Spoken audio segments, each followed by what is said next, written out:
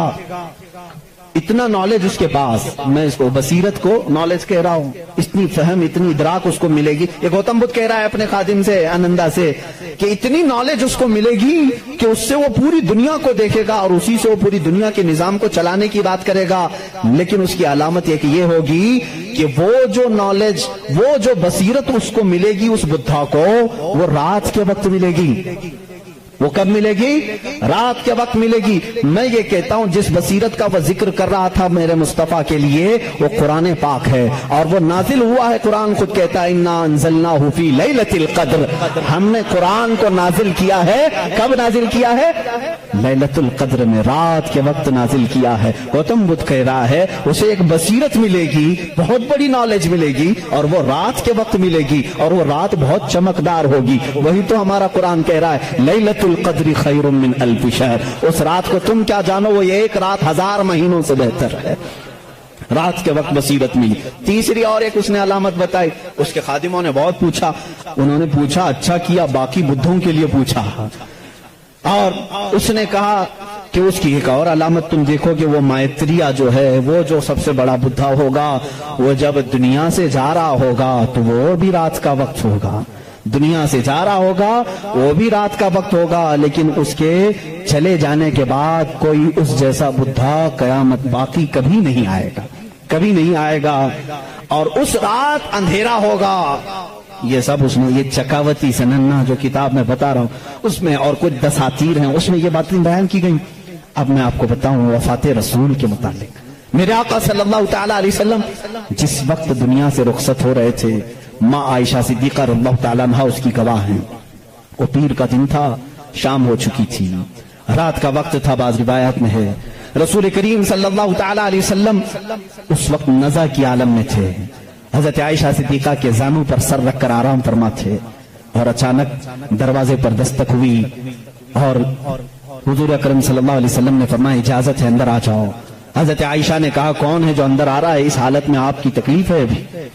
رسول کریم صلی اللہ علیہ وسلم نے فرمایا عائشہ یہ وہ آیا ہے جو کسی کے پاس جانے کے لیے کبھی اجازت نہیں مانگتا، وہ ملک الموت، صرف میرے پاس آنے کے لیے وہ اجازت مانگ رہا ہے، اور آج کے بعد پھر کسی کے پاس جانے کے لیے اجازت نہیں مانگے گا۔ میں نے اجازت دے دی، ملک الموت آئے، رسول کریم صلی اللہ تعالی علیہ وسلم کی روح پاک کو نکالا، رب اعلیٰ کے پاس لے گئے۔ یہ حضور کی وفات کے آخری اوقات، وہ بڑے غمگین ہیں، میں پھر جذبات میں ڈوب جاؤں گا۔ حضور اکرم صلی اللہ تعالی علیہ وسلم جب وفات پائے، حضرت عائشہ صدیقہ رضی اللہ تعالی عنہا کو خبر ہی نہیں تھی اس چیز کی، وہ باتیں کرتے ہوئے مصروف تھی، حضور اکرم صلی اللہ تعالی علیہ وسلم کے ساتھ باتیں کرنے میں وہ مصروف تھیں۔ اچانک صدیق اکبر رضی اللہ تعالیٰ عنہ حجرے میں داخل ہوئے، اندھیرا تھا، اندھیرا تھا۔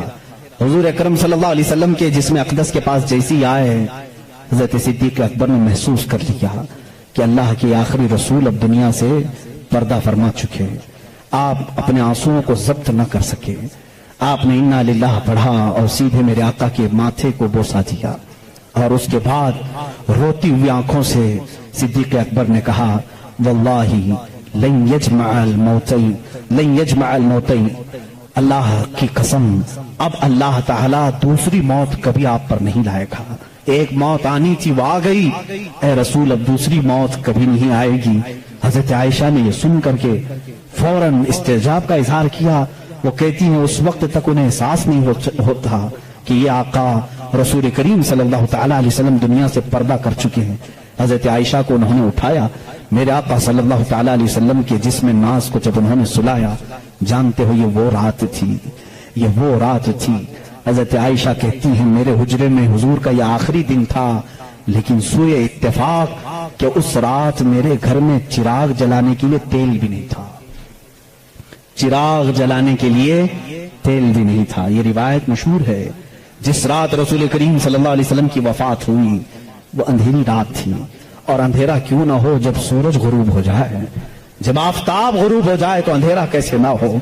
لیکن میرے عزیزوں اس بات کو میں یہاں بتانا چاہتا ہوں، بدھوں کی بدھزم میں یہ بات بتائی گئی، گوتم بدھ نے یہ خود کہا کہ وہ مائتریا آئے گا تو روشن ہوگا، جب وہ جا رہا ہوگا تو نہایت ہی اندھیرا ہوگا، روشنی نہیں ہوگی، لیکن اس کا چہرہ چمک رہا ہوگا۔ عزیزان گرامی مجھے بتاؤ جتنی علامتیں اس نے بتائی ہیں یہ میرے نبی کے علاوہ کس کی ذات میں پائی جاتی ہیں؟ اور بھی دیگر مذاہب ہیں دنیا کے، وقت نکل گیا۔